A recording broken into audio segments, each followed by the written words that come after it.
Hi students. तो अब हम लोग स्टार्ट करने जा रहे हैं। पिछले लेक्चर में मैंने बोला था आपको कि हम लोग स्टार्ट करेंगे कैपेसिटेंस, है ना, कैपेसिटर का means capacitor and it's capacitance. लेकिन कुछ टॉपिक जो है आगे पढ़ना तो है, लेकिन हमने इसको पीछे बताया था जो भी काम देगा। C equal to epsilon naught A by D याद करना। देखिए बाबू, रेगुलर आपको वीडियो देखना होगा। रेगुलर अच्छे से जब तक नहीं देखिएगा तब तक समझ में कैसे आएगा। ऐसे तो कोशिश करते हैं कि हर एक वीडियो में वो सभी बातें रिपीट कर दी जाती है जो पहले यूज में आता है ना, या आने वाला रहता है। वो सारी चीजें उस वीडियो में रहता है कि एक वीडियो, सिंगल वीडियो भी आप देखें तो पूरा का पूरा कॉन्सेप्ट अच्छे से क्लियर हो जाए, है ना। तो हेडिंग तो है कैपेसिटर एंड इट्स कैपेसिटेंस।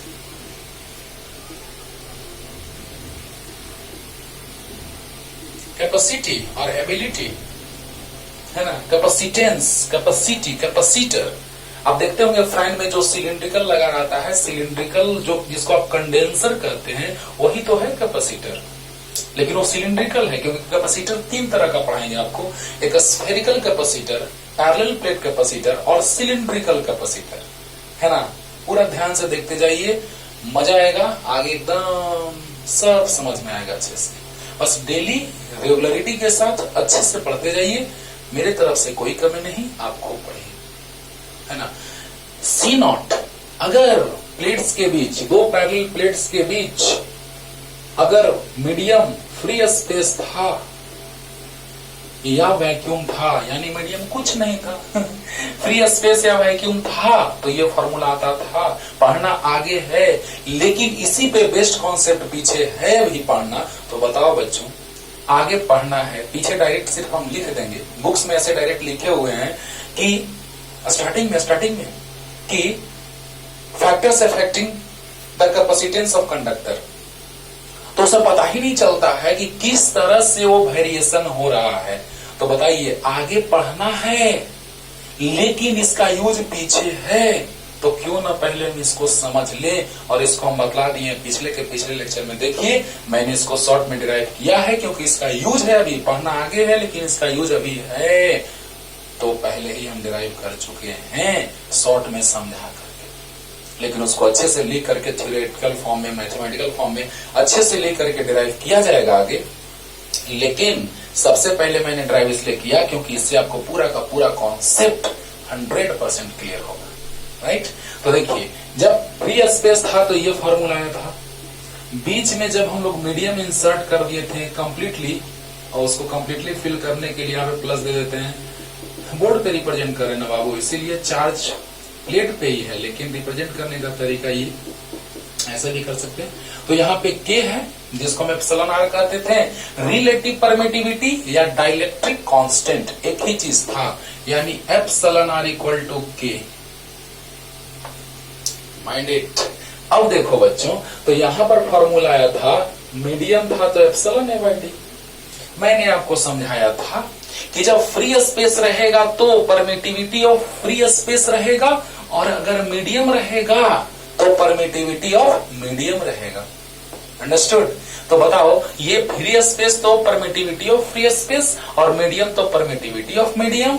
तो बताइए, एप्सिलॉन को लिख सकते हैं एप्सिलॉन नॉट एप्सिलॉन R। बताए हैं फर्स्ट लेक्चर में भी और 2 लेक्चर पहले भी। फर्स्ट लेक्चर लेकिन अभी वीडियो अपलोड नहीं किया गया है यूट्यूब पे, कोरोना के प्रभाव के कारण बीच से ही वीडियो अपलोड किया जा रहा है। जहां तक पढ़ाई हुआ था क्लासरूम में, वहां से वीडियो अपलोड किया गया है, लेकिन स्टार्टिंग से वीडियो अपलोड किया जाएगा। बहुत ज्यादा देर नहीं है, बस लॉकडाउन खुल जाए उसके 1-2 मंथ बाद, है ना, बस।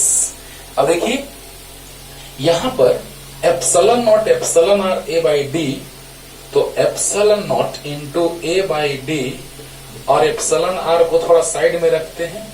अरे प्रोडक्ट में कहीं भी रखो, आगे या पीछे, 2 इंटू 3, 3 इंटू 2, नो टेंशन। तो C ये काम देगा भी बाबू, इसको C नॉट कह सकते हैं एप्सिलॉन नॉट बाई D को, और एप्सिलॉन R को K कह सकते हैं।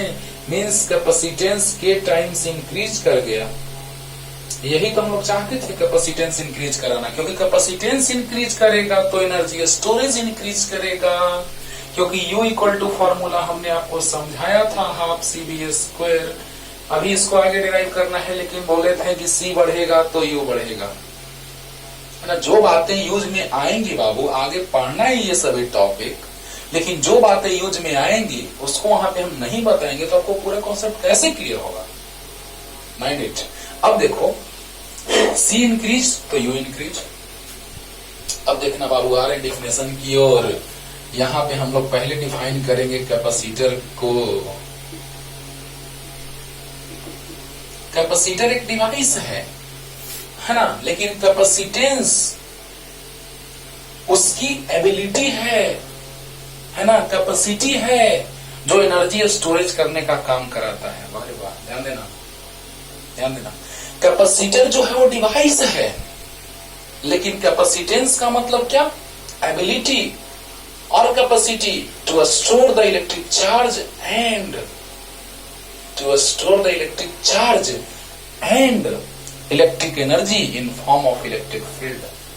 मीन्स ये डिवाइस है जिसमें एनर्जी स्टोर होता है, एनर्जी स्टोर होता है, यानी कि कैपेसिटर जो है डिवाइस है जिसमें एनर्जी स्टोर होता है, चार्ज स्टोर होता है इलेक्ट्रिक फील्ड के फॉर्म में, है ना। लेकिन कैपेसिटेंस का मतलब क्या, ध्यान देना, कैपेसिटर डिवाइस, कैपेसिटेंस का मतलब ये हुआ कि वो एबिलिटी को रिप्रेजेंट करता है ना। यानी कि वहां से हम अभी डिराइव करके लाएंगे Q इक्वल टू CV, तो C इक्वल टू आएगा Q बाई V, यानी यूनिट पोटेंशियल डिफरेंस में कितना चार्ज स्टोर हुआ या उसके लिए कितना चार्ज का रिक्वायरमेंट है, वही है कैपेसिटेंस। लेकिन कैपेसिटर जो है वो डिवाइस है। पूरा का पूरा क्लियर हो रहा है, थोड़ा ध्यान से देखो। तो पहले हम थोड़ा सा आपको ये बताने जा रहे हैं, पहले बैकग्राउंड तैयार करेंगे तो डेफिनेशन पानी पानी हो जाएगा। कैपेसिटर के प्लेट्स के बीच इलेक्ट्रिक फील्ड होता है, positively charged plate to negatively charged plate, means electric field lines are away from positively charged and towards the negative charge. Okay, तो हम कह सकते हैं कि कैपेसिटर के प्लेट्स के बीच इलेक्ट्रिक फील्ड होता है, होता है। अच्छा, तो यहां पर जो एनर्जी स्टोर हुआ इलेक्ट्रिक फील्ड का फॉर्म में। लेकिन जो 10th में आप पढ़े थे बच्चों, जिसको आप कहते थे सोलेनॉइड, याद आ रहा होगा सोलेनॉइड, इसके बारे में ऊपर ऊपर पढ़ना था 10th में, बस ऊपर ऊपर याद कर लेना था कि ऐसे होता है। लेकिन नहीं, 12th में इस चीज को हम लोग जानेंगे कि क्यों होता है, फील लाएंगे एकदम, जैसे इसका फील ला रहे हैं अभी, उसी तरह से इसका भी फील वहां पे लाएंगे, है ना। तो यहां पर एनर्जी जो स्टोर होता है वो हाफ LI²। आप कहेंगे कि सर ये कैपेसिटर से आप इंडक्टर में क्यों चले गए, कैपेसिटर और इसका नाम इंडक्टर। अरे अभी सोलेनॉइड बोले सर, अब इंडक्टर बोल रहे हैं। हाँ, उसी सोलेनॉइड को इंडक्टर भी कहा जाता है। अरे वाह, अरे बहुत इलेक्ट्रॉनिक डिवाइसेस में कैपेसिटर का यूज, इंडक्टर का यूज बहुत एकदम धड़ल्ले से यूज हो रहा है, बहुत ज्यादा।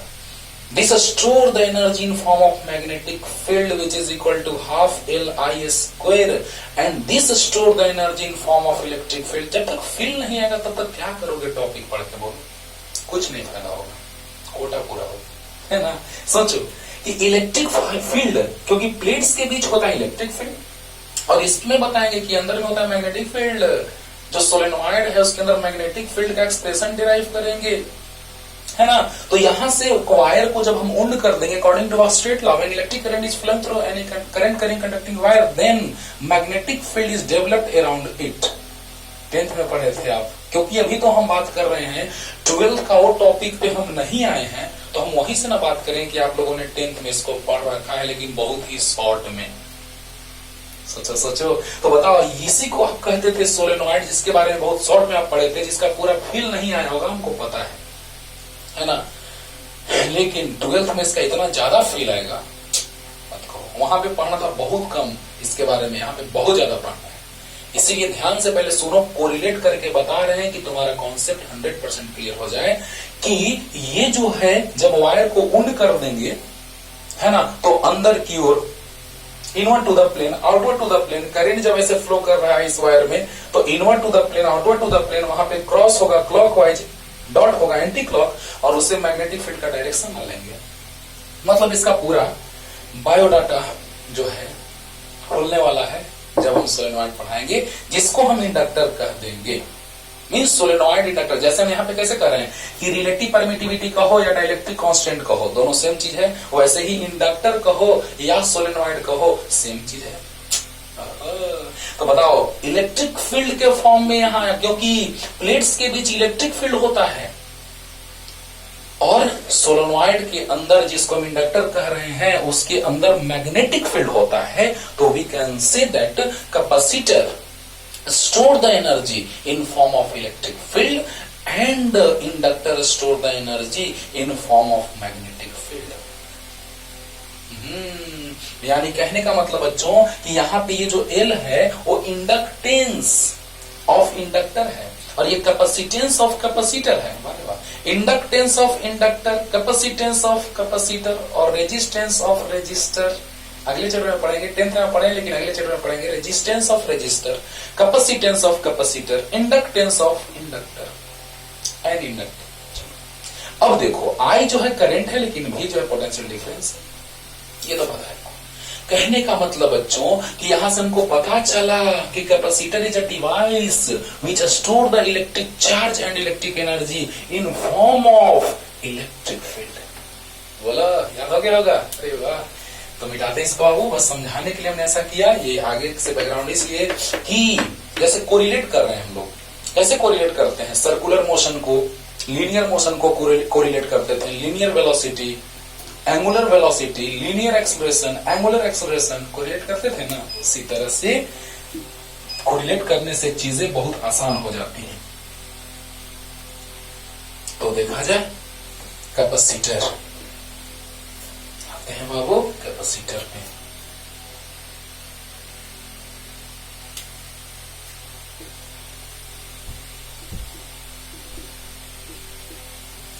it is a device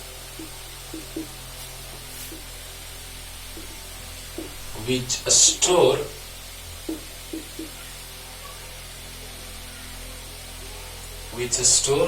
the electric charge and electric energy in form of electric field। It is a device which store the electric charge and electric energy in form of electric field is called, या यहां से the electric device भी लिख सकते हैं, कोई दिक्कत नहीं है, is called capacitor, is called capacitor। It is a device or electric device, it is a device which store the electric charge and electric energy in form of electric field। अब देखिए कैसे, आइए फील करते हैं। हाँ, लेकिन charge हम देते जाएंगे तब तक जब तक कि एक मैक्सिमम लिमिट तक ना पहुंच जाए, क्योंकि उसके बाद डिस्चार्जिंग होने लगता है। जिस तरह से बकेट में हम लोग वाटर फिल करते हैं तो एक सर्टेन लिमिट के बाद वाटर का ओवरफ्लो होने लगता है। Just in similar way when we put the charge on the conductor, then after certain limit it discharge in the surrounding or in the universe। Okay, तो बताइए एक सर्टेन लिमिट तक चार्ज हम put करेंगे, कोई दिक्कत नहीं है, सर्टेन लिमिट तक पुट करेंगे, बहुत ज्यादा इंक्रीज कर जाएगा पोटेंशियल। एक सर्टेन लिमिट तक भी पुट करने से बहुत ज्यादा इंक्रीज कर जाएगा, क्योंकि मैक्सिमम लिमिट तब तक जब तक डिस्चार्ज ना हो जाए। तो क्या हो रहा है, चार्ज स्टोर करेंगे तो एनर्जी भी स्टोर होगा। आगे का टॉपिक पे थोड़ा सा आते हैं बाबू, क्योंकि जब तक समझना है अच्छे से तो हम इस पे नहीं आएंगे तो कैसे होगा। और आपको अभी बताएंगे तुरंत Q इक्वल टू सी भी, यहीं से जस्ट अभी बताने वाले हैं। ये पीछे भी समझाया आपको पिछले के पिछले लेक्चर में, लेकिन अभी भी समझाने वाले हैं कि Q इक्वल टू सी भी। एकदम ध्यान से सुनते जाना, पूरा का पूरा एकदम लेक्चर देखो, पानी पानी हो जाएगा। ध्यान से सुनिए, Q इक्वल टू सी भी अभी आने वाला है, ये आगे लाएंगे energy stored in the capacitor, है ना, हाफ सी भी स्क्वायर। तो यहां से भी इक्वल टू लिख सकते हैं Q by C, B C नीचे आ गया। तो यहां से u इक्वल टू आ गया हाफ सी भी मतलब क्या, क्यू बाई सी का होल स्क्वायर। तो C Q square by 2 C square, Q square C square, एक सी से एक C cancel, u equal to आ गया Q square by 2 C. Definition लिख रहे हैं, रटना है, फील करके ना सीखो, है ना। तो बताओ बच्चों, यहां से हम लोगों को पता चला कि एनर्जी का फॉर्मेट, और भी एक फॉर्मेट लाएंगे, कुछ नहीं, सीवी की जगह क्यू रख देंगे, सीवी इंटू भी आएगा, सब आएगा। तो बताइए u equal to half C V square, तो भी के जगह हमने रख दिया क्यू बाई सी, तो क्यू स्क्वायर बाई 2 सी आ गया फाइनली। क्या मतलब, मतलब ये कि जब चार्ज यहां पे स्टोर हो रहा है तो एनर्जी भी स्टोर हो रहा है, चार्ज इंक्रीज करेगा तो एनर्जी भी इंक्रीज करेगा। तो देखिए डिफिनेशन खत्म। It is a device which store the electric charge and electric energy in form of electric field is called capacitor.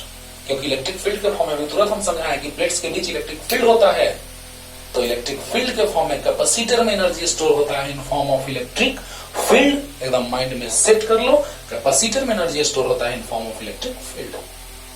Clear. तो ये बस रफ समझा दिए कि क्यों, साइड में लिख सकते हैं। अब देखिए बाबू, जितना ही ज्यादा चार्ज देंगे उतना ही ज्यादा पोटेंशियल इंक्रीज करेगा। तो अभी ये समझा रहे, पहले लिखने दो, यहां तक क्लियर हो गया होगा अच्छे से, अच्छे से। when charge is given to the conductor or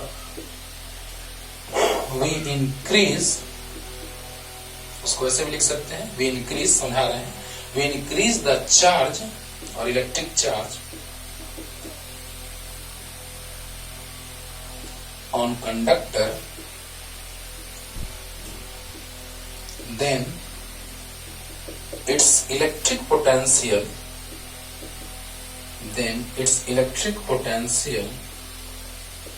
also be increased.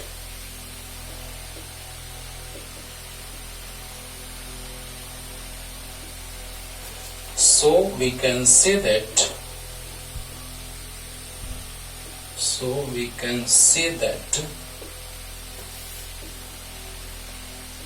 electric potential is directly proportional to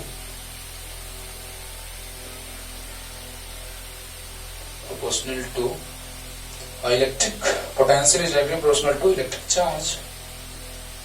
electric charge नहीं दिख रहा होगा तो सुन लीजिए हम क्या लिखे हैं। Electric potential is directly proportional to electric charge. कैसे, इसका भी फील दिलाते हैं ना, देखो ना।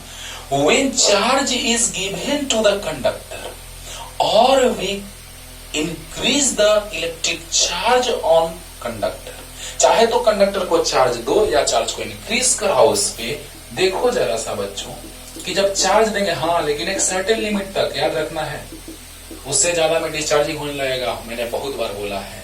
तो बताइए, जितना ही ज्यादा चार्ज देंगे उतना ही ज्यादा पोटेंशियल इंक्रीज करेगा। देखो तो फॉर्मूला V इक्वल टू के क्यू आर होता है, V इक्वल टू के क्यू आर होता है। तो जितना ही ज्यादा चार्ज दोगे उतना ही ज्यादा पोटेंशियल इंक्रीज करेगा या नहीं करेगा, करेगा। जितना ही ज्यादा चार्ज देंगे उतना ही ज्यादा पोटेंशियल इंक्रीज करेगा। स्लो लगेगा स्पीड अगर बाबू तो स्पीड को बढ़ा लीजिएगा, 1.5 है ना, 1.7, 1.25 या 2 के स्पीड में, जैसे भी आप देख सकते हैं, है ना, जो आपको सही से अच्छे से समझ में अच्छे से। तो V इक्वल टू के क्यू आर, चार्ज को इंक्रीज करेंगे, V इंक्रीज करेगा, स्वाभाविक सी बात है। वही मैंने लिखा है, ध्यान से देखना। When charge is given to the conductor, charge is given to the conductor, देखो ये चार्ज बढ़ेगा तो भी बढ़ेगा, देखो।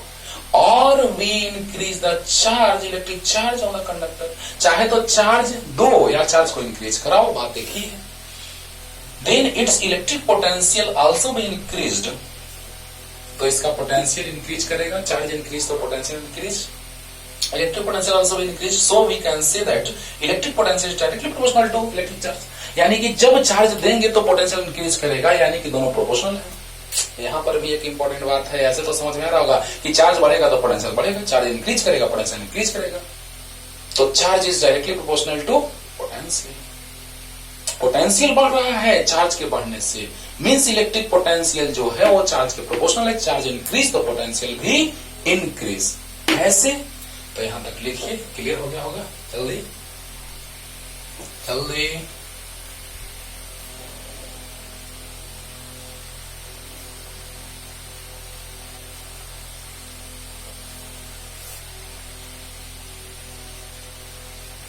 अब देखिए बाबू, यहां से पता चला कि V is proportional to Q।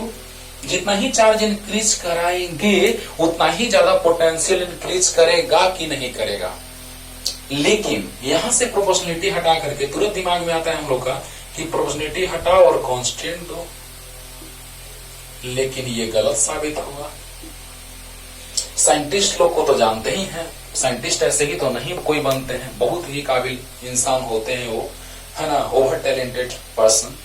तो बहुत ज्यादा काबिलियत है तो उन लोग सोचने में तो देर करेंगे नहीं, तुरंत सोच लिए कि ओ अच्छा, जब भी प्रोपोर्शनल Q है, क्यों ऐसा सोचे, सो तो देखो, तो Q प्रोपोर्शनल भी होगा, तब यहां से आया Q इक्वल टू C भी।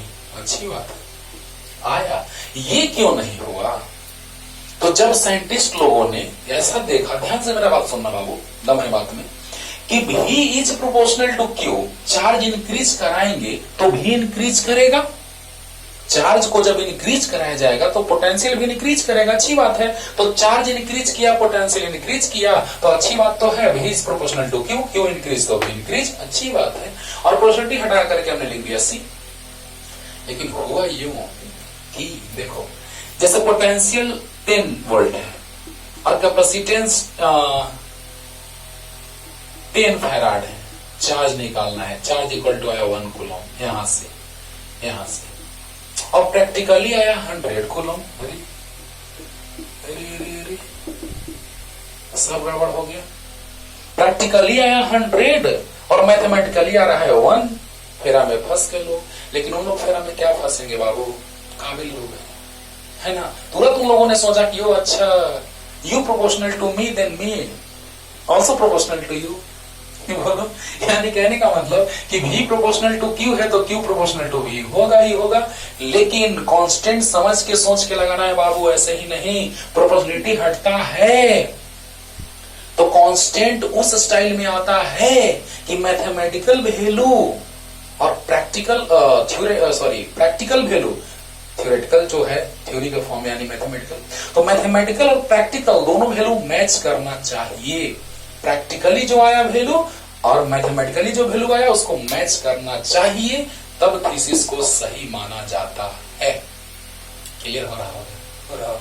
अब बताओ बच्चों, यहां से प्रोपोर्शनलिटी हटाए, हम यहां से लगा दी, है ना। अब कोई पूछेगा हमसे कि सर ऐसा क्यों किए, तो बाबू ऐसा इसलिए किए क्योंकि प्रैक्टिकल वैल्यू में और मैथमेटिकल वैल्यू में बहुत ज्यादा डिफरेंस आ जा रहा था, मैच नहीं कर रहा था, यानी जरूर कुछ गड़बड़ हुआ है। बोला, अब देखो यहां से प्रोपोर्शनलिटी हटा करके C आया तो Q का वैल्यू 1 आया, V10 C10 तो Q1। अब यहां से देखो तो C10 रखे थे और भी 10 रखे थे, 10 10 जा 100, अरे वाह आ गया 100 से। यानी कि जब साइंटिस्टों ने ऐसा देखा कि आखिर ऐसा क्यों हो रहा है कि प्रैक्टिकली वैल्यू 100 कूलम आ रहा है और मैथमेटिकली 1 कूलम आ रहा है, यानी जरूर कुछ गड़बड़ है, तो कांस्टेंट ऐसे ही नहीं लगाना है, सोच के लगाना है बाबू। हम लोग इतना से इतना लिख देते हैं, V is proportional to Q then Q is also proportional to V। इतना जल्दी मत कहो, इसके पीछे भी राज छुपा हुआ है, सामने है आपका, है ना। तो बताओ बच्चों कि यहां से V प्रोपोर्शनल Q तो Q प्रोपोर्शनल V होगा और यहां से प्रोपोर्शनलिटी हटेगा तो C आएगा। लेकिन उसके पीछे क्या कहानी था समझ में आया होगा।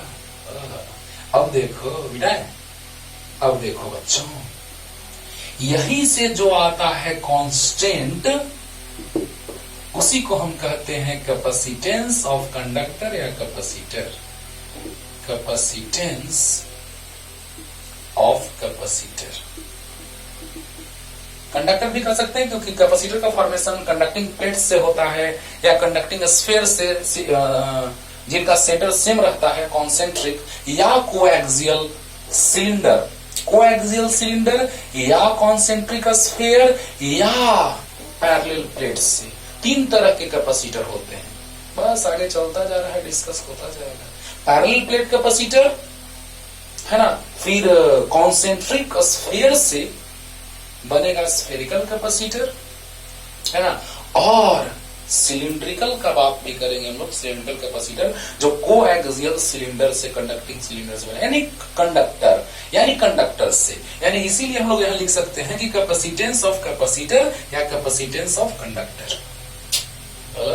तो बताओ बच्चों, यहां से आगे हाँ एक बात और कि कूलॉम को हम लिखते हैं जो सी जो ऐसे सीधा रहता है, लेकिन कैपेसिटेंस में सी थोड़ा तिरछे रहता है। हम लोग ऐसे भले लिख देते हैं जनरली, सी सी सी लिखते जा रहे हैं, है ना, लेकिन थोड़ा सा डिफरेंस समझिए क्या है कि कैपेसिटेंस ऑफ कैपेसिटर जो होता है उसमें थोड़ा तिरछे लिखा जाता है ना, थोड़ा तिरछे, और ये सीधा रहता है ना। तो ये है तरीका, लेकिन जनरली लोग लिख देता है, लेकिन जो कारण मैंने बता दिया। तो बताइए Q इक्वल टू सी भी है, तो C इक्वल टू जो आया वो Q बाई V। अब यहां से कैपेसिटेंस का भी डिफिनेशन मिल गया। कैपेसिटर तो हो गया कि it is a device which store the electric charge and electric energy in form of electric field is known as capacitor. It is a device which stores the electric charge and electric energy in form of electric field is known as capacitor. Okay, लेकिन capacitance क्या है तो बस clear हो गया, तुरंत clear हो गया एक बार में। देखो क्या हो गया, चार्ज दिए तो अगर ये V1 हो जाए, the electric charge required to change the electric potential by 1 volt. तो 1 वोल्ट इलेक्ट्रिक पोटेंशियल के चेंज के लिए जितने चार्ज का रिक्वायरमेंट होगा, दैट्स कॉल्ड कैपेसिटेंस। कैपेसिटेंस अगर ये 1 होगा, ये 1 तो ये भी 1, ये तो सिंपल सा बात है। 1 1 तो 1 है ना, 1 कूलम 1 वोल्ट तो 1 फैराड। फैराड कैपेसिटेंस का 7 फैराड या कूलम पर वोल्ट आएगा। यहां से देखिए COULOMB कूलम पर वोल्ट VOLT, इसको हम शॉर्ट में से लिखते हैं कूलम वोल्ट इनवर्स और फैराड। माइकल फैराडे साइंटिस्ट है ना, उन्होंने बतलाया इसके बारे में। तो फैराड को हम F से रिप्रेजेंट करते हैं, है ना। तो पहले डिफाइन करते हैं, तो एसाइंट और डायमेंशन मिलाएंगे। एसाइंट तो आ गया चार्ज का कूलम, वोल्ट पोटेंशियल डिफरेंस का वोल्ट, तो कूलम पर वोल्ट, कूलम वोल्ट इनवर्स और farad, it is also known as farad. Okay, तो पहले यहां तक लिख लीजिए बच्चों, ये भी लिख लीजिएगा, कारण के साथ एकदम क्लियर होगा। 10 into 10 100 आया था, और 100 ही प्रैक्टिकली आया था, और मैथमेटिकली भी 100 आया। कि एग्जाम्पल लेके समझा रहे हैं ताकि आपको ज्यादा समझ में आए। ये भी लिखना है और कट करना, क्रॉस करना। ओके, जल्दी जल्दी। अब देखिए बाबू, कैपेसिटेंस, तो कैपेसिटेंस बेसिकली चार्ज ही है, लेकिन कब, जब यूनिट पोटेंशियल में चेंजिंग होना होगा तब। तो capacitance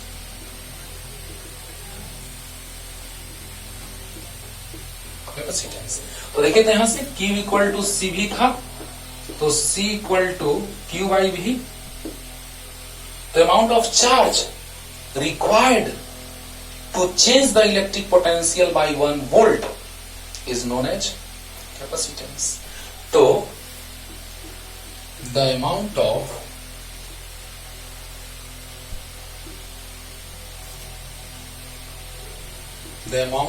charge required or given to the conductor, required to change the electric potential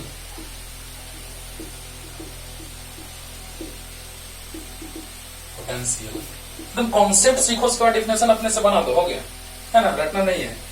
तो द अमाउंट ऑफ चार्ज, अगर ये 1 हो जाए तो जितना चार्ज उतना ही कैपेसिटेंस। हाँ, तो क्या, तो the amount of charge required to change the electric potential by 1 volt is known as capacitance.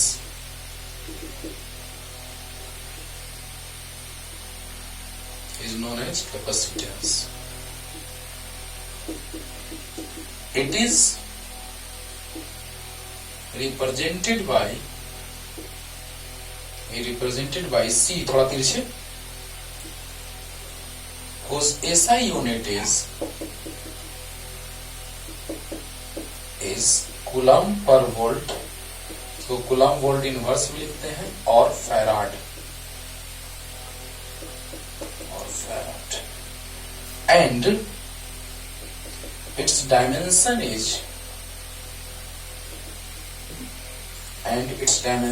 is m inverse 1 या m inverse कहो, m inverse L inverse 2 t का पावर 4 I का पावर 2 कहो या a का पावर 2, दोनों लिखेंगे भी, डिराइव करेंगे तो इतना ही आता है शायद।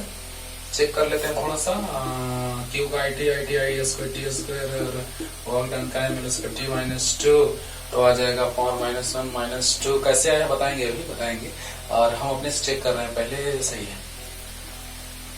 हाँ, कैसे आया बताएंगे अभी, टेंशन नहीं लेने का रे बाबा। तो देखो, the amount of charge required to change the electric potential by 1 volt, or we can say that the amount of charge given to the conductor to change the electric potential by 1 volt is known as capacitance। जिस style में आप लिखें, तो बताइए बच्चों, यहां से हमको समझ में आया, डिफिनेशन क्लियर हुआ कि the amount of charge required to change the electric potential by 1 volt is known as capacitance. Clear हो गया होगा? अरे बोलो, Q इक्वल टू सी भी, तो C equal to Q by V. देखो तो, the amount of charge required to change the electric potential by 1 volt, the amount of charge required to change the electric potential by 1 volt is known as capacitance. Clear? चलो, अब देखो बच्चों, यहां से इसको represent करते हैं C से, ऐसा यूनिट होता है इतना कूलम पर वोल्ट, और या फैराड, और डायमेंशन होता है m inverse L inverse 2 t का पावर 4 I का पावर 2 या a का पावर 2, क्योंकि करंट का डायमेंशन I और L दोनों होता है ना। तो आ रहे हैं, उस पे तुरंत आ रहे हैं। पहले डिफिनेशन एकदम क्लियर हो गया होगा कि जितना अमाउंट ऑफ चार्ज का रिक्वायरमेंट होता है यूनिट पोटेंशियल डिफरेंस में चेंज के लिए, उसी को हम कहते हैं कैपेसिटेंस। क्लियर? अरे देखो बस ध्यान से बच्चों, एकदम अच्छे से क्लियर होता जाएगा। अब देखो Q इक्वल टू C भी था, तो C equal to Q by V हो जाएगा। तो if V equal to 1 volt, तो C equal to Q by 1, यानी C इक्वल टू Q। बोलो, यानी कि जितना कैपेसिटेंस उतना ही चार्ज। तभी ने डिफाइन किया, the amount of charge required to change the potential difference by 1 volt is called capacitance। Clear? अब देखिए, ऐसा यूनिट तो आपको बता दिए जस्ट अभी पीछे कि कूलम पर वोल्ट होगा। बोलो, कूलम पर वोल्ट होगा, या उसी को फैराड कहते हैं, क्योंकि माइकल फैराडे साहब ने इसके बारे में डिटेल में बताया। बोला, अब देखो मिटा इसको, चल डायमेंशन निकालते हैं बच्चों। 4 डायमेंशन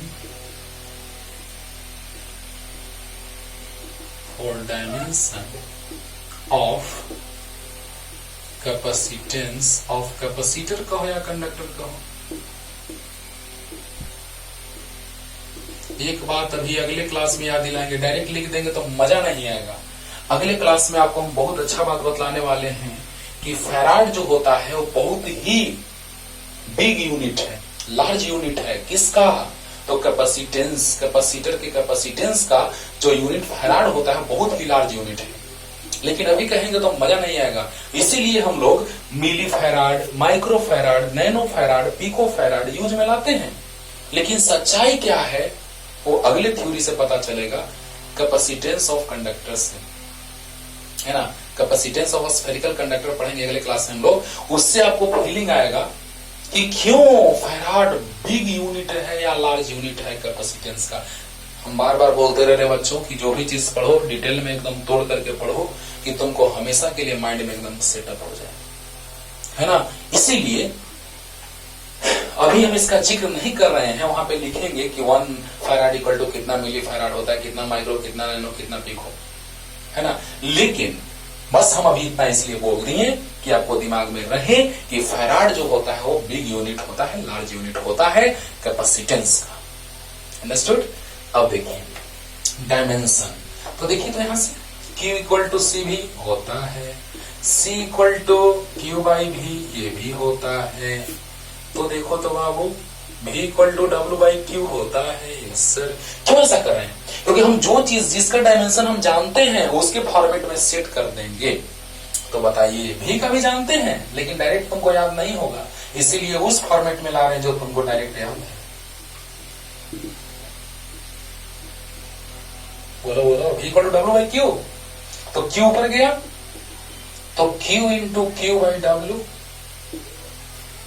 तो क्या आ गया? अभी उसका काम है इसलिए उसको नहीं मिटा रहे हैं, जरूरत है अभी। तो C का डायमेंशन, ब्रैकेट मतलब क्या? डायमेंशन ऑफ C, तो इसका भी डायमेंशन लग जाएगा। अब देखिए चार्ज का डायमेंशन IT, चार्ज का dimension IT, Q equal to IT होता है, याद होगा? अरे याद होगा।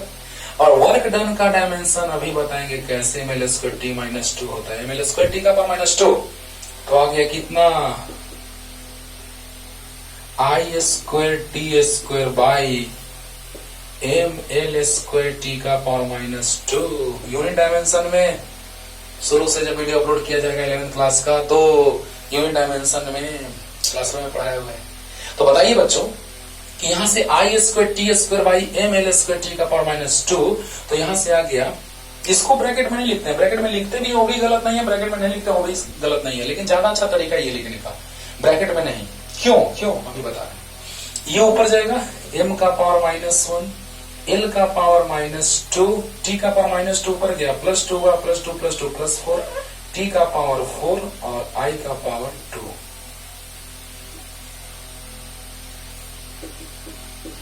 ओहो, इसको हम I के जगह a भी लिख सकते हैं, और we can say that dimension of capacitance is a का पावर इतना हो जाएगा। मतलब ये बच्चों ध्यान से समझिएगा, एक बार में क्लियर कर देते हैं। Q इक्वल टू C भी होता है तो C equal to Q by V हो जाएगा। Q को हम पहचानते हैं, V को भी पहचानते हैं, लेकिन उसका डायमेंशन हमको डायरेक्ट नहीं याद है, इसलिए V को लाने के लिए W बाई Q किए। Q ऊपर गया तो Q बाई W, Q का डायमेंशन IT, Q का डायमेंशन IT, वर्क डन का डायमेंशन ml स्क्वायर t का power minus 2। Work done equal to होता है फोर्स इनटू डिस्प्लेसमेंट, फोर्स का तो सबको याद होगा ml t का पावर माइनस 2, डिस्प्लेसमेंट का L यानी ml स्क्वायर t का पावर माइनस 2। वर्क डन का भी डायरेक्ट बोले थे याद कर लो, लेकिन भूल जाओगे तो याद होगा ml स्क्वायर t का पावर माइनस 2। तो बताइए रख दिए m का पावर माइनस 1। अच्छा पहले इसको सोल्व करते हैं। I square t square m l का पावर 2 t का माइनस 2, m ऊपर गया माइनस 1, l ऊपर गया माइनस 2 पावर 2 है माइनस 2, और t का पावर माइनस 2 ऊपर जाएगा प्लस 2 प्लस 4 हो जाएगा 2 2 4, और I का पावर 2 या a का पावर 2। तो ये डायमेंशन हो गया कैपेसिटेंस का, लेकिन यहाँ ब्रैकेट नहीं लगाते हो, ज्यादा अच्छा तरीका लिखने का। क्यों? सोचो, इसका मतलब हुआ dimension of this one, dimension of this one. तो आप बताइए कि इसका डायमेंशन निकाल ही लिए तो फिर से ब्रैकेट का मतलब क्या? डायमेंशन ऑफ दिस वन, ये तो खुद डायमेंशन है। बोलो ये खुद डायमेंशन है तो फिर ब्रैकेट की क्या जरूरत है? ब्रैकेट का मतलब होता है dimension of this one. Understood? तो अब हम लोग आते हैं आगे कि कौन कौन फैक्टर है जो इफेक्ट डालता है कैपेसिटेंस पे। जल्दी। और उसमें ये यूज होगा बाबू जो हम पहले बताए हैं पिछले क्लास में, इसीलिए बताए थे कि हम जान रहे थे कि उस टॉपिक को पढ़ने से पहले ही, क्योंकि अभी ये टॉपिक आगे पढ़ना है और उस टॉपिक को पढ़ने के पहले ही हमको वो चीज यूज में आ रहा है, यानी कि लिखा हुआ है, डायरेक्ट बुक में पढ़िएगा तो डायरेक्ट लिखा हुआ है ना, पता नहीं चल पाएगा। लेकिन हमने इसीलिए मतलब जिस स्टाइल में बताना है कि आप सबसे ज्यादा अच्छे से समझ सकते हैं वो स्टाइल में आपके पास रख दे रहा हूं, राइट। तो आएगा कैपेसिटर बनता है कंडक्टर से, है ना। तो हम ऐसे भी कह सकते हैं कि factors affecting the capacitance of conductor या factors affecting the capacitance of capacitor, because capacitor is made of by the help of parallel plates, by the help of spherical conducting या spherical conductors or by the help of coaxial cylinders, conducting cylinders. Okay तो conductor का बात करो या capacitor का बात करो, उसके बीच में मटेरियल जो भरा रहता है कैपेसिटेंस को इंक्रीज कराने के लिए मटेरियल डाला जाता है। देखो मटेरियल तो कैपेसिटेंस इंक्रीज करेगा, बस ज्यादा देर में ये सब डिराइव होगा, लेकिन शॉर्ट में पिछले लेक्चर में डिराइव करके आपको दिखाया है। ओके तो देखा जाए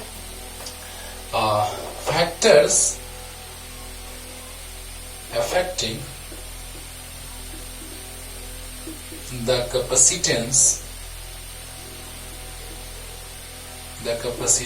of a conductor। देखिए बच्चों यहां पे हमने क्या देखा कि C not equal to epsilon by D है और C इक्वल टू यहां पे है epsilon not epsilon A by D. तीन बात तो यहीं से क्लियर हो गया। देखो क्यों बताए हैं, क्योंकि ये टॉपिक हमको आगे पढ़ना है, लेकिन पहले ही मैंने क्यों इसके बारे में बताया था, क्योंकि वहां भी यूज में आया था, यहां भी यूज में आ रहा है, यानी टॉपिक पढ़ने से पहले ही इस पे कॉन्सेप्ट पूरा क्लियर होने जा रहा है, क्योंकि उसी पर बेस्ड है पीछे कॉन्सेप्ट। अब देखिए बुक पलट करके जो भी बुक आप पढ़ ले उससे आप देखिएगा कि डायरेक्ट लिखा हुआ है कि बस प्रोपोर्शनल होता है, इस पे इंक्रीज करता है। अरे क्यों वाई, ये चीज तो जानो, है ना।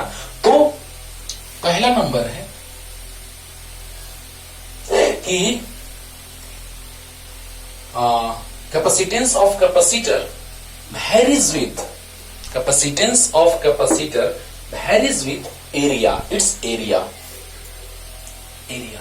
तो एरिया को इंक्रीज करेंगे, हाँ बाकी चीज को कांस्टेंट रखना होगा बाबू, जिसके साथ वेरिएशन होता है उसके अलावे बाकी को कांस्टेंट रखना पड़ता है। अंडरस्टूड। तो देखिएगा ध्यान दीजिएगा कि वेरिएशन ऑफ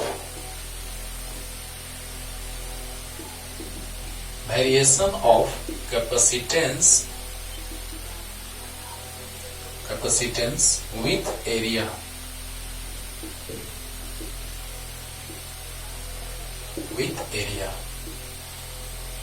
देखिएगा क्या मतलब है। तो कैपेसिटेंस ऑफ कंडक्टर, कैपेसिटर बार बार लिखा जाता है दोस्तों। Capacitance of a conductor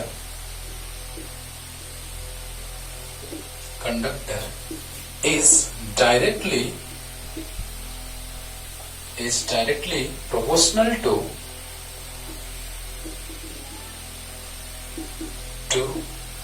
area of conductor, और कंडक्टिंग प्लेट भी कह सकते हैं, है ना, क्योंकि प्लेट के रूप में भी रहता है, स्फीयर के रूप में भी, सिलेंडर के फॉर्म में भी। तो capacitance of a capacitor is directly proportional to area of conductor. लेकिन बहुत ज्यादा यूज होता है पैरेलल प्लेट कैपेसिटर का। तो पैरेलल प्लेट कैपेसिटर के एरिया के बारे में हम लोग बेसिकली बात करने जा रहे हैं। जो यहाँ पे हम पैरेलल प्लेट का डेरिवेशन कराए हैं, आप देखिए सामने है कि बाकी चीज कांस्टेंट रहना चाहिए, डिस्टेंस, मीडियम वगैरह वगैरह।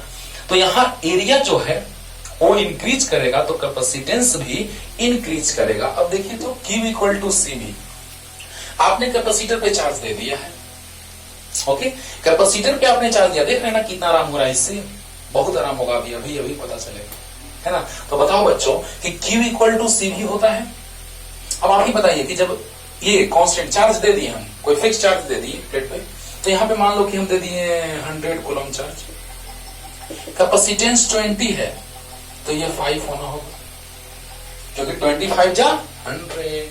तो अब बताइए अगर कैपेसिटेंस इंक्रीज करेगा, मान लो कि ये 40 हो गया या 50 हो गया, मल्टीप्लाई करने में आसानी होगा, 50 टू जा तो बताइए कि कैपेसिटेंस अगर इंक्रीज किया तो पोटेंशियल डिक्रीज किया। सामने है एकदम तुरंत क्लियर हो रहा है, एकदम सामने है बच्चों कि C not equal to epsilon not by D. पिछले लेक्चर में देखिए मैंने लाया है, लेकिन इसको पढ़ना आगे है, लेकिन इसी पे बेस्ड ये कॉन्सेप्ट है। डायरेक्ट बुक में लिखा रहता है लेकिन पता नहीं चलेगा आपको कैसे, लेकिन आगे का टॉपिक पढ़िएगा तो पता चल जाएगा कैसे, वहां पर लिखा हुआ से पता नहीं चलेगा, जो कि हम इसीलिए सामने रखे कि तुमको पूरा का पूरा कॉन्सेप्ट क्लियर कर दे। अब बताओ Q इक्वल टू सी भी, तो Q अगर 100, C 20, V 5, 5 इंटू 20 100। अब देखिए इसको इंक्रीज किए तो इसको डिक्रीज होना होगा, क्योंकि इसको कांस्टेंट रखना है हमारे वहां। तो बताइए ये इंक्रीज तो ये डिक्रीज, अरे वाह, मीन्स क्या हम कर सकते हैं, लिख लो इसको साइड में, क्या कर सकते हैं, कैपेसिटेंस इंक्रीज करेगा तो पोटेंशियल डिक्रीज करेगा। तो क्या लिखें, capacitance of a conductor is directly proportional to area of conductor, that is C is proportional to C naught लिख देते हैं, यहाँ C naught है, that is C naught is proportional to A. It means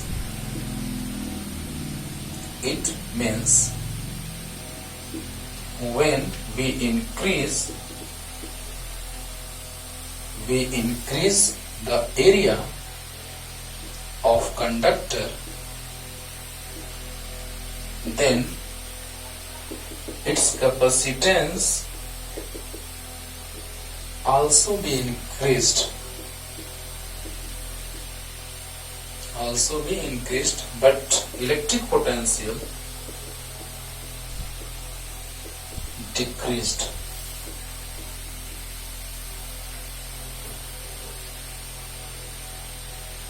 electric potential decreased. Potential कैसे decrease किया है समझाएं। 20 into 500, 50 into 200, तो कैपेसिटेंस इंक्रीज तो पोटेंशियल डिक्रीज, यहां से क्लियर किए। और यहां से क्लियर किया आपको कि एरिया इंक्रीज करेगा तो कैपेसिटेंस भी इंक्रीज करेगा। बोलो यानी एरिया पे डिपेंड कर रहा है, एरिया इंक्रीज करेगा तो कैपेसिटेंस इंक्रीज करेगा। लेकिन इसका भी कॉन्सेप्ट आपको क्लियर होगा अगले लेक्चर में, कि जब हम आपको कैपेसिटेंस पढ़ाएंगे स्फेरिकल कंडक्टर का, तो वहां से पता चलेगा कि एरिया आप एक सर्टेन लिमिट तक ही बढ़ा सकते हैं। कितना एरिया बढ़ा दोगे, क्या अर्थ से भी बड़ा स्फेयर ले लोगे देखना ना अगले लेक्चर में हम स्फेरिकल कैपेसिटर का, वहां से अर्थ का कैपेसिटेंस निकालेंगे। ओहो, खेल तो होगा, भयानक खेल होगा, देखना मजा आएगा, फील आएगा, फील एकदम। पढ़ते रहो ध्यान से बच्चों कि यहाँ पर एरिया को इंक्रीज किया जाएगा तो कैपेसिटेंस भी इंक्रीज होगा, लेकिन पोटेंशियल डिक्रीज होगा। और दोनों बात क्लियर कर दिए। बाकी चीज कांस्टेंट रहना चाहिए, डिस्टेंस, मीडियम, है ना, रिमेनिंग पार्ट्स आर कांस्टेंट। तो एरिया इंक्रीज करेगा तो कैपेसिटेंस इंक्रीज करेगा, लेकिन पोटेंशियल डिक्रीज करेगा, जो सामने आपको क्लियर पूरा कर दिए। एक यहाँ पे क्लियर किए, एक ये क्लियर किए। तो देखो तो capacitance of a conductor is directly proportional to area of conductor, means area increase करेगा तो capacitance increase करेगा। capacitance को increase कराना ही मेरा main motive है। It means when we increase the area of conductor, then its capacitance also be increased, area increase, capacitance increase, but electric potential decreased. Okay, तो जल्दी से इतना लिखिए, कैसे डिपेंड कर रहा है, तो एरिया इंक्रीज करेगा तो कैपेसिटेंस भी इंक्रीज करेगा। तो factors affecting the capacitance of conductor, कैसे वेरिएशन होगा, एरिया इंक्रीज तो कैपेसिटेंस इंक्रीज, क्या इफेक्ट नहीं होगा। जल्दी next point,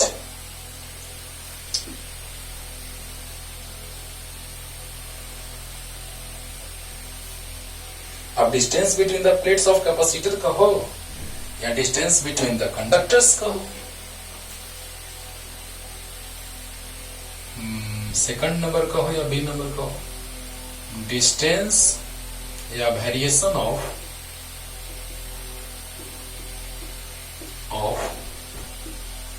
capacitance with distance between the plates या between the conducting plates या between the plates of or between the plates of capacitor. ओहो, सामने है. When distance be decreased then capacitance be increased. मतलब distance अगर कम कर दोगे बीच का तो कैपेसिटेंस इंक्रीज कर जाएगा. तो बताओ बच्चों, और डिस्टेंस इंक्रीज करेंगे तो कैपेसिटेंस डिक्रीज करेगा. तो क्या लिख सकते हैं कि when distance between the plates of capacitor, दोनों स्टाइल में लिख सकते हैं बाबू. देखो क्या लिखे हैं, variation of capacitance with distance between the conducting plates, distance between the conducting plates और between the plates of capacitor और between the plates of capacitor, क्योंकि कंडक्टिंग होते हैं प्लेट्स. तो when distance between the plates of capacitor be decreased then its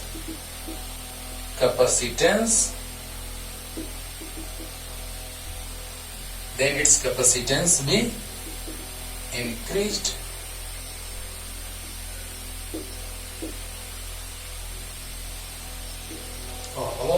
And vice versa.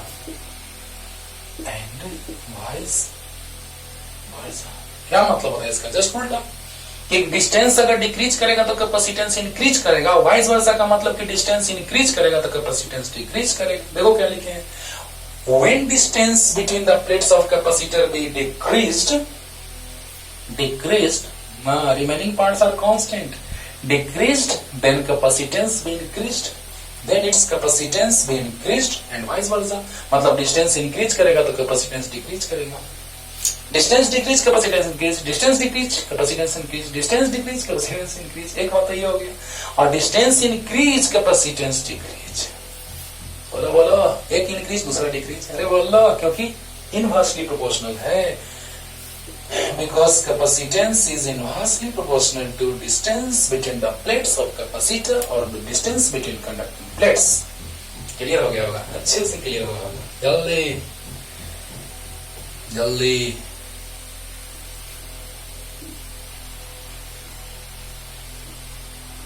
अब देखिए बच्चों, dielectric medium पे भी डिपेंड करता है.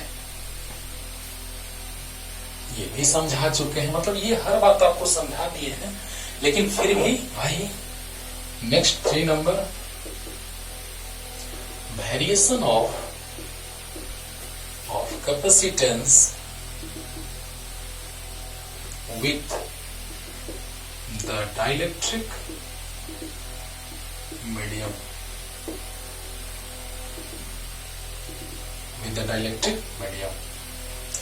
तो क्या हो जाएगा, when dielectric medium is placed between the plates of capacitor then its capacitance be increased. पहले से नहीं था, चलो ऐसे समझो. मान लो कि इस कैपेसिटर का कैपेसिटेंस है 10 फैराड, मान लो 10 फैराड, और कोई मटेरियल डाल दी है, डाइलेक्ट्रिक मीडियम इंसर्ट कर दी, प्लेस कर दी, है ना.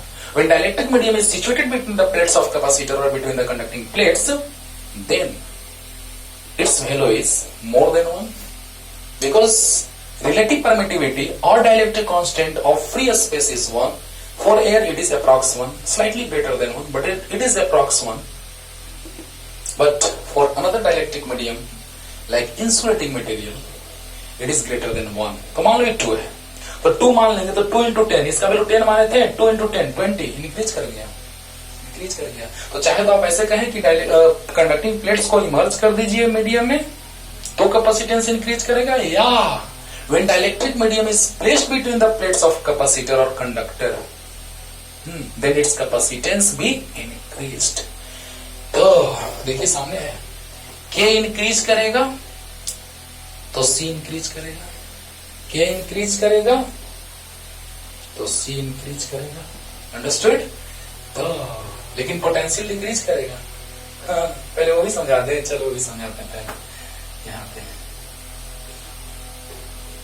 चलो यहाँ पे फ्री स्पेस है, इंटरेस्टिंग, समझना ध्यान से। पी पॉइंट पे भी निकाल रहे हैं, तो 1/4 pi epsilon not into Q by R होता है फॉर्मूला। लेकिन अगर कोई डाइलेक्ट्रिक मीडियम आ गया,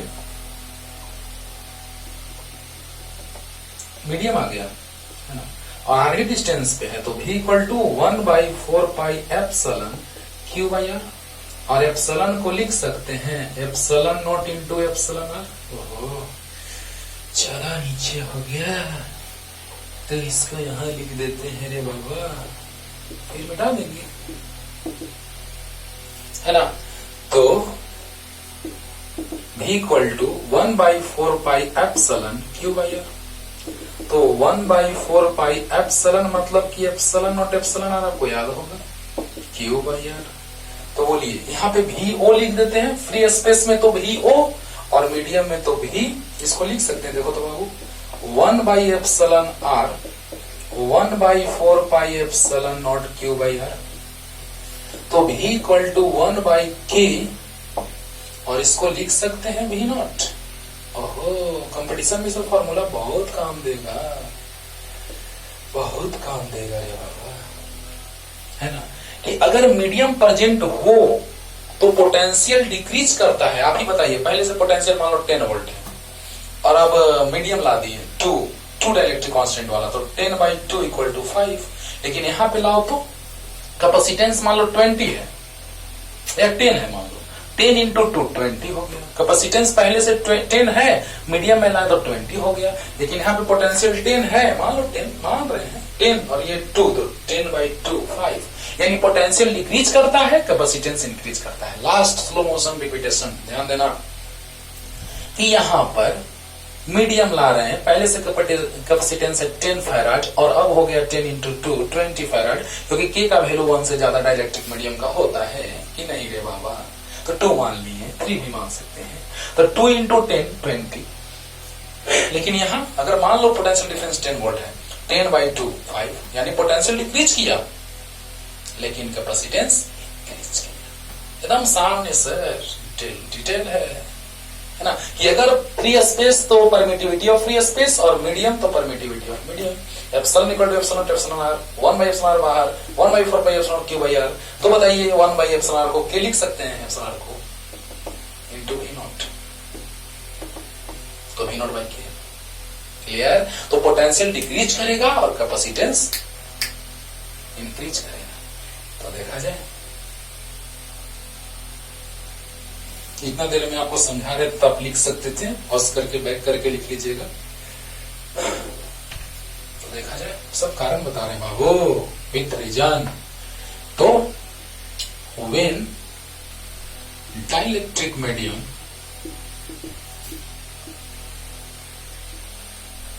is placed between the plates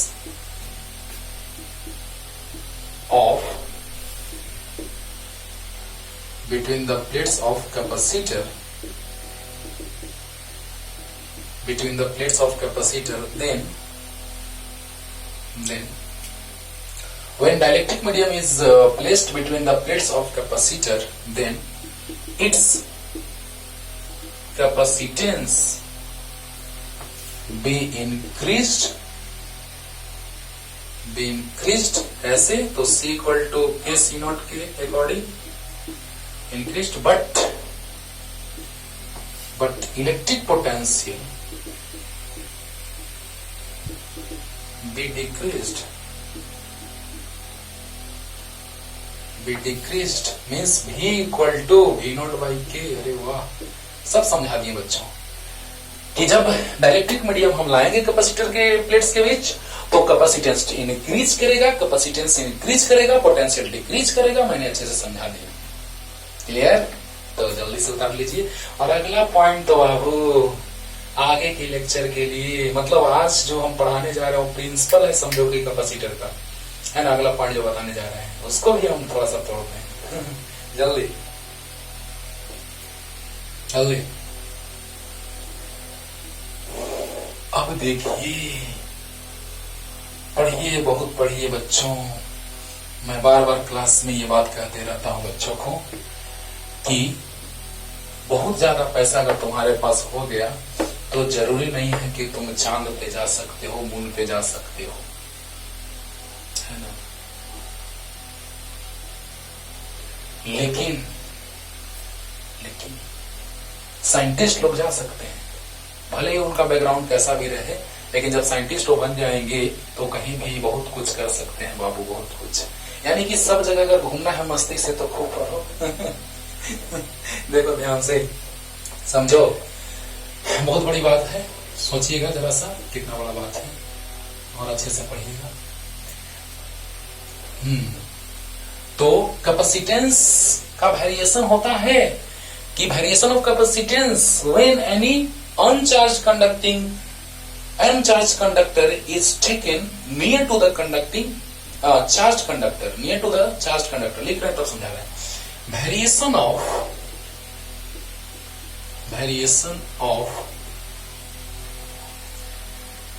capacitance of charged conductor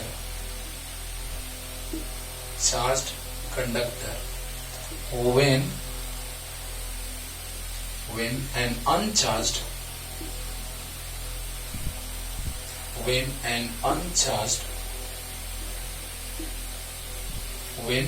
uncharged conductor is taken near to it। Okay, मतलब कि अगर चार्ज कंडक्टर के नजदीक अगर अनचार्ज कंडक्टर ला दिया जाए तो भी कैपेसिटेंस में वेरिएशन होता है ना, जो कि प्रिंसिपल ऑफ कैपेसिटर है, जो कि हम अगले लेक्चर में पढ़ने वाले हैं। स्फेरिकल कंडक्टर के कैपेसिटेंस के बाद का टॉपिक वही है ना, principle, types of capacitor and its principle. तो प्रिंसिपल हम लोग सीखेंगे कि हम लोग चाहते हैं कैपेसिटेंस को इंक्रीज कराना, क्योंकि वो कॉन्सेप्ट तब तक आपको क्लियर नहीं होगा जब तक कि आप कैपेसिटेंस ऑफ स्फेरिकल कंडक्टर नहीं पढ़ेंगे। जैसे कहने का मतलब मेरा क्या है, हम ये कहना चाह रहे हैं बच्चों कि जैसे तुम डिस्टेंस एक सर्टेन लिमिट तक डिक्रीज करोगे, क्योंकि डिस्टेंस डिक्रीज करेंगे तो कैपेसिटेंस इंक्रीज होगा, अच्छी बात है। एरिया एक सर्टेन लिमिट तक इंक्रीज करोगे, अच्छी बात है। मीडियम इंसर्ट करोगे, अच्छी बात है। लेकिन कितना एरिया इंक्रीज करोगे, एक सर्टेन लिमिट तक। तो उसके लिए हम लोग क्या करते हैं कि बीच में मटेरियल डालने का बात करते हैं, और मटेरियल इंसर्ट करने से कैपेसिटेंस इंक्रीज करता है ना। और दोनों जो प्लेट्स हैं वो सेफली एकदम पैक भी रहते हैं अच्छे से। कहने का मतलब कि यहां से क्यों हम प्रिंसिपल पढ़ रहे हैं, क्योंकि एक कैपेसिटर से काम चलने वाला नहीं है। एक कंडक्टर अगर हम लेंगे, क्योंकि अगले दिन का यही पहला टॉपिक है अगले लेक्चर का। ऐसे तो हम आज समझाएंगे थोड़ा सा इसको, इसी लेक्चर में लेने वाले थे इसको, लेकिन टाइम बहुत ज्यादा हो जाता है, बकबकाने लगते हैं इसलिए, है ना। तो अगले लेक्चर में यही स्टार्ट करेंगे, क्योंकि एक कंडक्टर हम क्यों नहीं लेंगे कैपेसिटर बनाने के लिए, क्यों हम एक कंडक्टर के कैपेसिटर का बात नहीं करेंगे, ये सब कुछ आपको दिखाई देगा अगले लेक्चर में। और तब यहां से जब काम नहीं बन पाता है तो हम लोग कैपेसिटर बनाते हैं पैरेलल प्लेट, कॉन्सेंट्रिक स्फीयर लेकर के, फिर कोएक्सियल सिलेंडर लेकर के, है ना। इससे काम नहीं, अगर इससे काम बन पाता तो हम लोग ये सब शायद ना बनाते, लेकिन इसका कैपेसिटेंस इतना कम आता है कि हमको फिर ये सब बनाना पड़ता है। यानी प्रिंसिपल क्यों बनाए, बात समझ रहे हो ना, क्यों बनाए, इसको बनाने के पीछे क्या कारण है, क्योंकि इससे कैपेसिटेंस जितना चाहिए उतना नहीं मिल पाता है, जितना हर एक केसेस में चाहिए उतना नहीं मिल पाता है, जिसके कारण हम लोग प्रिंसिपल पढ़ेंगे कि कैपेसिटेंस को इंक्रीज कराना हमारा मेन मोटिव है। चलिए चार्ज भी लेंगे, ये नहीं कि चार्ज इंड्यूस रहेगा, जितना प्लस उतना माइनस रहेगा हर एक पे, है ना। देखिए पहले इसको समझाते हैं तब थ्योरी लिख देते हैं, देखा जाए। यही चीज हम पढ़ाएंगे अगले लेक्चर में बाबू, टेंशन नहीं लेना है। एक कंडक्टिंग है, चार्ज कंडक्टर है, पहले से चार्ज है, पूरे पे चार्ज है, बस हमको यहां दिखा रहे कि यहां इंड्यूस करना है। और एक अनचार्ज कंडक्टर है, तो बताइए ये कुछ तो थिकनेस रहा होगा, क्योंकि हमको थोड़ा सा आपको डिराइव करके सिखाएंगे थोड़ा सा, ये है तो कुछ तो थिकनेस का होगा, चलो थोड़ा सा थिकनेस ले लीजिए।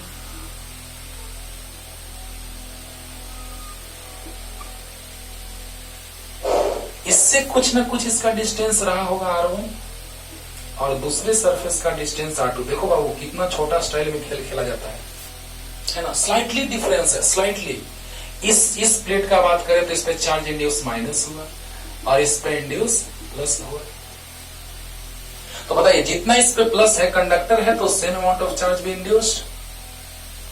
तो बताइए पोटेंशियल डिक्रीज किया। इसका पहले से अपना पोटेंशियल था मान लो 10 वोल्ट,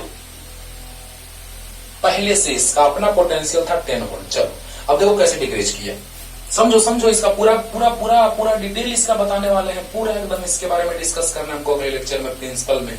लेकिन ये चीज डायरेक्ट लिख दिया जाता है बुक में, आपका थ्योरी आपको पता नहीं चलता है कि ये कैसे लिखा गया है, जिसके कारण मैंने आपको यहाँ पे समझाया और समझाने जा रहा हूं। ध्यान देना, पहले से इसका पोटेंशियल 10 वोल्ट है, ओके। लेकिन अब ध्यान दो, इसके कारण भी इसमें पोटेंशियल होगा, अपने चार्ज के कारण अपना पोटेंशियल 10 वोल्ट, इसके कारण भी यहाँ पोटेंशियल होगा, इसके कारण भी यहाँ पोटेंशियल होगा, होगा कि नहीं होगा? होगा। तो बताइए इसके कारण यहाँ पोटेंशियल, क्योंकि पोटेंशियल के लिए चार्ज चाहिए और डिस्टेंस चाहिए, तो K minus Q by R1 plus K plus Q by R2, तो माइनस के क्यू बाई R1 प्लस के क्यू बाई R2। चलो हम समझने के लिए के क्यू को कुछ मान लिए, मान लो -10 है, 10 है, के क्यू 10 है और R1 लेस देन R2 है। तो बताइए R1 मान लेते हैं कि 10 मान लें, चलो, और के क्यू तो 10 मान लिए हैं, R2 11 मान लें, सही है। तो बताइए ये 1 आ गया, तो -1 प्लस 0.99 जो भी है ना, कितना जाएगा? सही है, डिवाइड कर लीजिएगा। मतलब ये माइनस में आने जा रहा है, बस हम ये बताना चाह रहे हैं, है ना, जो भी है माइनस में आने जा रहा है ये वैल्यू, ओके। तो जब माइनस में ये वैल्यू आएगा बच्चों, इसका मतलब ये जो भी वैल्यू आया सॉल्व करने के बाद 0.9 आया, चलो शॉर्ट में सिर्फ 0.9 ही लिख रहे हैं समझने के लिए, तो -0.1,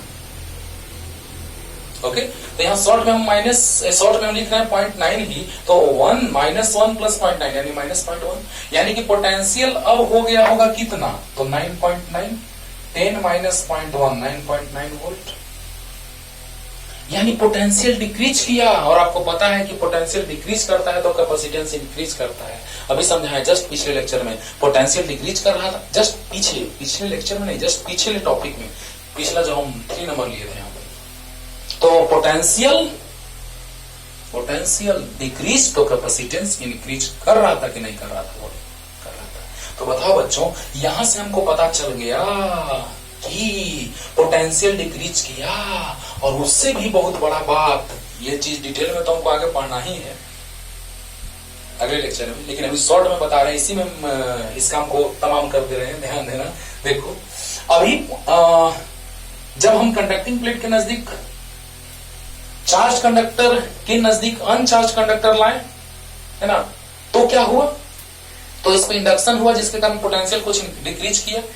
लेकिन जब हम इसको ग्राउंडेड, ध्यान देना, इसके बाद क्या कर रहे हैं, अब इसको ग्राउंडेड करेंगे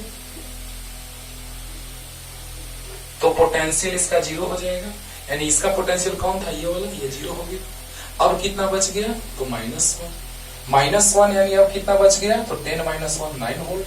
पोटेंशियल 9.9, 10 था, इंडक्शन के कारण 9.9 हुआ, और उसको ग्राउंडेड कर दिए तो अब 9 हो गया, यानी पोटेंशियल डिक्रीज कर रहा है।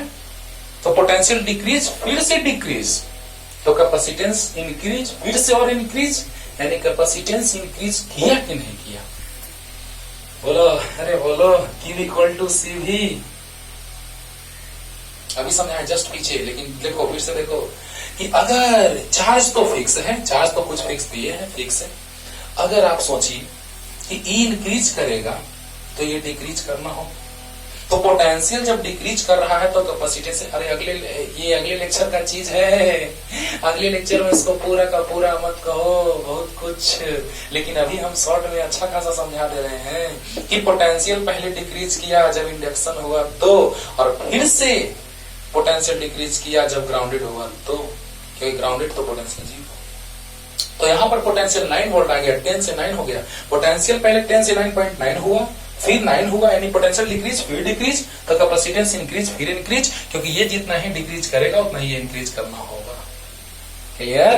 तो बताइए क्या लिखेंगे, जल्दी शॉर्ट में लिख लीजिए, क्योंकि ये अगले लेक्चर का चीज है। लेकिन यहाँ पॉइंट बाबू पहले जानना है, सिलेबस में ये चीज आपको पहले पढ़ना है, और डायरेक्ट लिख दिया गया है जिससे आपको पूरा समझ में नहीं आता, इसीलिए हमने वो ये काम किया। ठीक, जल्दी। तो क्या हुआ, पहले इंडक्शन हुआ, फिर ग्राउंडेड करेंगे तो पोटेंशियल और डिक्रीज किया।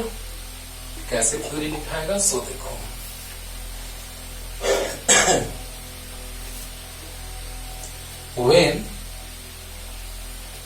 when an uncharged conductor is taken near to the charge conductor, देखें ना अभी अनचार्ज को चार्ज के नजदीक लाए थे, तो इंडक्शन हुआ था, taken near to the charge conductor, then due to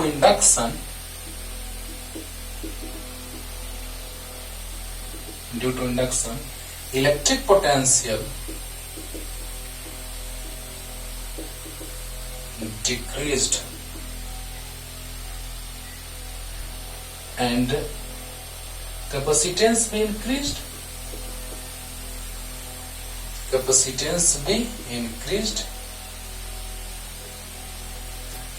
After that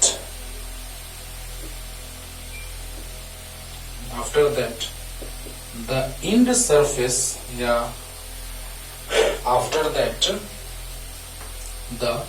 far surface, far माने दूर वाला, far surface is grounded, then potential again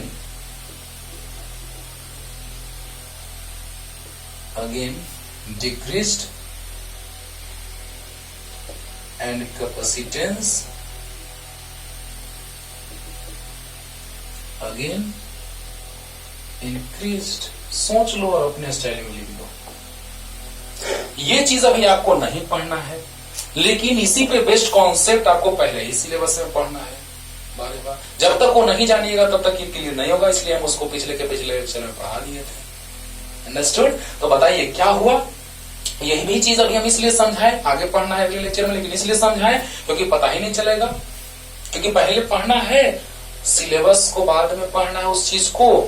और अभी जो हम पढ़ाए अभी बताएं जो पैरेलल प्लेट लेकर के, है ना, वो पढ़ना आगे है प्रिंसिपल में 4 नंबर याद रखिएगा। 4 नंबर में भी पॉइंट जो कैपेसिटर के प्रिंसिपल पर बेस्ड कॉन्सेप्ट है ना, लेकिन हमको पढ़ना पहले ही है बारे में, तो नो टेंशन, उसको समझा दिए डिटेल में। तो बताइए बच्चों कि when an uncharge conductor is taken near to the charge conductor, जब अनचार्ज को चार्ज कंडक्टर के नजदीक लाए थे तो इंडक्शन हुआ, और फिर फार वाले दूर वाले सरफेस को ग्राउंडेड किए थे तो पोटेंशियल और डिक्रीज किया, तो कैपेसिटेंस और इंक्रीज किया। मतलब कि इंडक्शन हुआ तो पोटेंशियल डिक्रीज, तो कैपेसिटेंस इंक्रीज, और ग्राउंडेड किए तो और पोटेंशियल डिक्रीज, तो और कैपेसिटेंस इंक्रीज। ये बात क्लियर हो रहा है कि नहीं हो रहा है? हो रहा होगा। लेकिन इस चीज को अगले लेक्चर में साफ देखिएगा, यही चीज 4 नंबर पॉइंट हम याद दिलाएंगे। चलो हो गया। तो कैपेसिटेंस को इंक्रीज कराना मेरा काम है। अब देखिए अगले लेक्चर का थोड़ा सा बात हम कर रहे हैं, थोड़ा सा देखो। अगले लेक्चर में हमको पढ़ना है कि capacitance of a spherical conductor, एकदम शॉर्ट में एकदम जल्दी से बता दे रहे हैं, जो अगले लेक्चर में आपको क्लियर हो जाएगा। और इसी से समझाएंगे कि फैराड क्यों बिग यूनिट है या लार्ज यूनिट है। तो बताइए यहाँ रेडियस आर है, इसके हर एक पॉइंट पे पोटेंशियल भी होगा, सेम होगा। क्यों? क्योंकि रेडियस सेम, चार्ज भी फिक्स। तो v इक्वल टू याद है 1/4π0 q/r। अरे बोल लो, v इक्वल टू 1/4πε0 q/r याद है कि नहीं याद है? याद है, क्योंकि हर एक पॉइंट पे डिस्टेंस सेम है, सरफेस के हर एक पॉइंट पे पोटेंशियल सेम होता था, इक्वी पोटेंशियल सरफेस।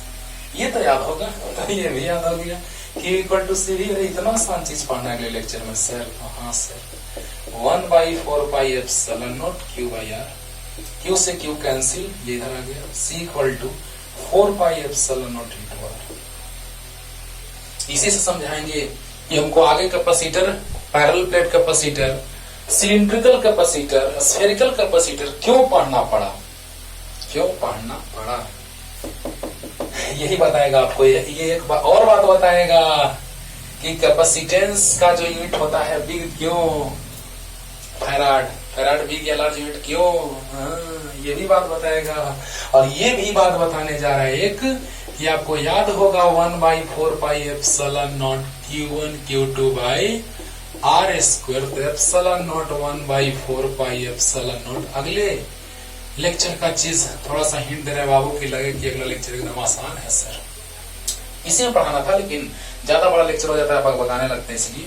तो देखिए, charge coulomb coulomb coulomb square, force का न्यूटन 4π का नहीं होता है, डिस्टेंस स्क्वायर मीटर स्क्वायर, यानी पर न्यूटन पर मीटर स्क्वायर, ऊपर गया माइनस पावर कूलम स्क्वायर।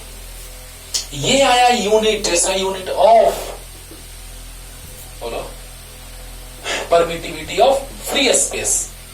और यहां से एक और चीज आएगा, तो c/, लिख सकते हैं 4πr इक्वल टू ε0। देखो c/4πr, तो यहाँ से एप्सिलॉन का यूनिट और आया, कैपेसिटेंस का फैराड, 4π का नहीं होता है, और रेडियस का मीटर, यानी फैराड पर मीटर। ये बहुत ही फेमस यूनिट है बाबू। तो ये चीज पढ़ाए थे हम फर्स्ट लेक्चर में, लेकिन यूट्यूब पे अभी अपलोड नहीं किया गया है, लेकिन आप यहाँ से समझ सकते हैं तुरंत। और ये अभी पढ़ाए जिससे आया फैराड पर मीटर, बहुत ही फेमस यूनिट बाबू, है ना। और यहाँ से बात पता चलेगा आगे अगले लेक्चर से कि इसी से कि फैराड जो होता है बिग यूनिट होता है, क्योंकि अर्थ का कैपेसिटेंस निकालेंगे तो तुम एकदम हिल जाओगे, ये सर इतना कम होता है सर अर्थ का कैपेसिटेंस, है ना। तो वहां से हम लोग बात करेंगे अर्थ के कैपेसिटेंस का, है ना, और तब कहेंगे कि फैराड बहुत ही बिग यूनिट है, लार्ज यूनिट है ना। और यहां से एक और एसाइंट आ जाएगा फैराड पर मीटर। Clear clear. तो ये चीज चलेगा पता यहाँ से। एक और बात, पहला बात तो ये कि फैराड बहुत बड़ा यूनिट है। दूसरा बात ये कि फैराड पर मीटर होता है परमिटिविटी ऑफ फ्री स्पेस का यूनिट। तीसरा बात ये कि हम लोग स्फेरिकल कैपेसिटर ना बना करके parallel plate capacitor, cylindrical capacitor और कॉन्सेंट्रिक स्फीयर से स्फेरिकल कैपेसिटर क्यों बनाए, डायरेक्ट इससे काम क्यों नहीं चला, सब कुछ अगले लेक्चर। तब तक के लिए टाटा बाय बाय।